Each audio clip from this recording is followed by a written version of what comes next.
Hello students, welcome back to Nexus Edu Ed. मैं हूं मयंक और आज हम स्टार्ट करने वाले हैं बायोमोलिक्यूल्स का एक बहुत ही इंपॉर्टेंट टॉपिक, एंजाइम्स। तो स्टूडेंट्स, एंजाइम्स लाइफ के बायोलॉजिकल कैटलिस्ट्स होते हैं जो बॉडी के ऑलमोस्ट हर बायोकेमिकल रिएक्शन को फास्ट बनाते हैं। तो नोटबुक रेडी रखिए और लेक्चर को एंड होने तक ज़रूर देखिए, because her concept easy language में समझाया जाएगा। तो चलिए शुरू करते हैं।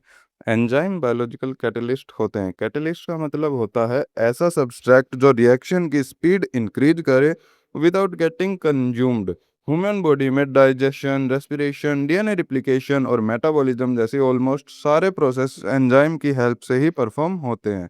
एंजाइम्स एक्टिवेशन एनर्जी को लोअर कर देता है जिससे रिएक्शन फास्ट हो जाती है। मोस्ट एंजाइम प्रोटीन्स होते हैं और हर एंजाइम स्पेसिफिक सब्सट्रेट पर ही एक्ट करता है। अब बात करते हैं एंजाइम स्ट्रक्चर की। सो कंप्लीट एक्टिव एंजाइम को होलो एंजाइम कहते हैं। होलो एंजाइम के दो मेन पार्ट्स होते हैं, एपो एंजाइम और cofactor. Apo enzyme protein part होता है जो अलोन इनएक्टिव होता है। कोफैक्टर को नॉन प्रोटीन कंपोनेंट होता है जो एंजाइम एक्टिविटी के लिए रिक्वायर्ड होता है। अगर कोफैक्टर ऑर्गेनिक हो तो यूज को एंजाइम कहते हैं, और अगर कोफैक्टर एंजाइम के साथ टाइटली अटैच्ड हो तो उसे प्रोस्थेटिक ग्रुप कहते हैं। सिंपल वर्ड्स में apo enzyme plus cofactor equal active holo enzyme. तो स्टूडेंट्स, कोफैक्टर एंजाइम्स एक्टिविटी के लिए इसेंशियल हेल्पर मॉलिक्यूल्स होते हैं। ये मेटल आयंस जैसे जिंक, मैग्नीशियम या आयरन हो सकते हैं। कोएंजाइम्स ऑर्गेनिक मॉलिक्यूल्स होते हैं जो मोस्टली विटामिन से ड्राइव्ड होते हैं। एग्जाम्पल के लिए एनएडी, एफएडी और coenzyme A. Prosthetic group enzyme के साथ टाइटली अटैच्ड रहते हैं। ये मॉलिक्यूल्स एंजाइम को रिएक्शन परफॉर्म करने में हेल्प करते हैं। अब एंजाइम्स की क्लासिफिकेशन समझे। सो ऑक्सीडो रिडक्टोज रिडॉक्स रिएक्शन परफॉर्म करते हैं। ट्रांसफरेज फ्रैक्शनल ग्रुप्स ट्रांसफर करते हैं। हाइड्रोलिसिस हाइड्रोलिसिस प्रो रिएक्शन करते हैं। लाइसिस ग्रुप्स रिमूव या ऐड करते हैं विदाउट हाइड्रोलिसिस। आइसोमेरिसिस मॉलिक्यूल्स की रीअरेंजमेंट करते हैं और लाइजेसिस एटीपी यूज करके मॉलिक्यूल्स को ज्वाइन करते हैं। स्टूडेंट्स, एक्टिव साइट एंजाइम का वो स्पेशल रीजन होता है जहां सबस्ट्रेट बाइंड करता है। ये 3D स्ट्रक्चर हाईली स्पेसिफिक होता है।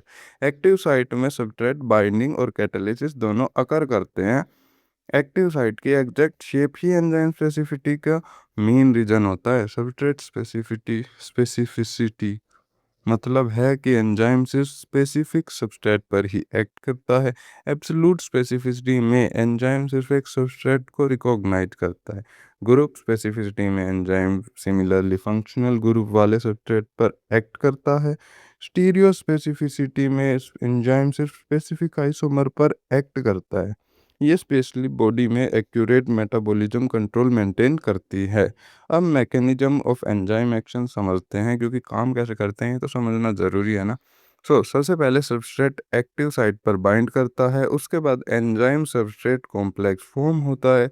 एंजाइम एक्टिवेशन एनर्जी लोअर करता है और सबस्ट्रेट को प्रोडक्ट में कन्वर्ट कर देता है।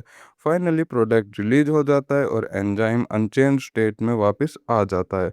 इसके इंपॉर्टेंट पॉइंट है, एंजाइम रिएक्शन में कंज्यूम नहीं होता।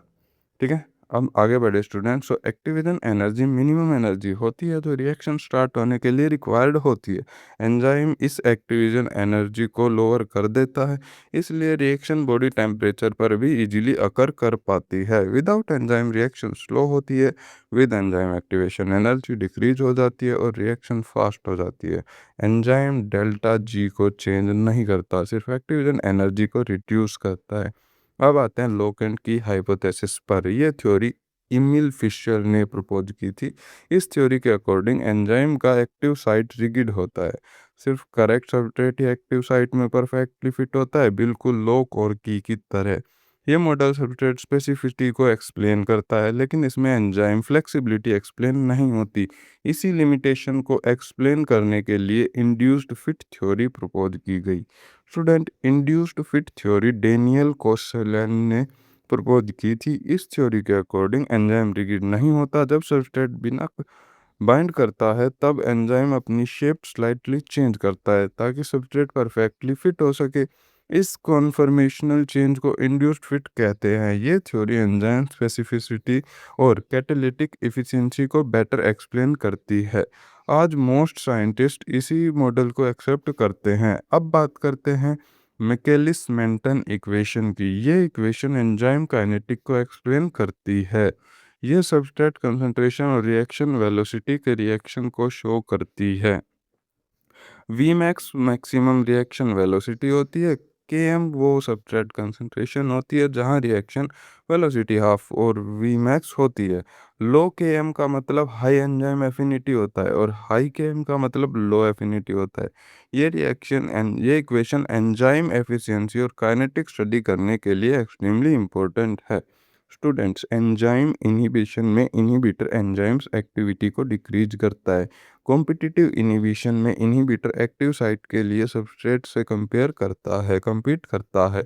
नॉन कॉम्पिटिटिव इनहिबिटर में इनहिबिटर किसी और साइट पर बाइंड करता है। इरिवर्सिबल इनहिबिशन में इनहिबिटर परमानेंटली एंजाइम को इनएक्टिव बना देता है। मैनी ड्रग्स और पॉइजन्स एंजाइम इनहिबिटर की तरह वर्क करते हैं। Finally, factors affecting enzyme activity पढ़ें। टेम्परेचर इंक्रीज होने पर एक्टिविटी ऑप्टिमम पॉइंट तक इंक्रीज होती है, बट एक्सेसिव हीट डिटेरेशन कॉज नहीं कर सकती है। हर एंजाइम का ऑप्टिमम पीएच होता है। सबस्ट्रेट कंसंट्रेशन इंक्रीज करने से रिएक्शन वेलोसिटी भी इंक्रीज होती है until saturation point. Enzyme concentration increase होने से रिएक्शन रेट भी इंक्रीज होती है।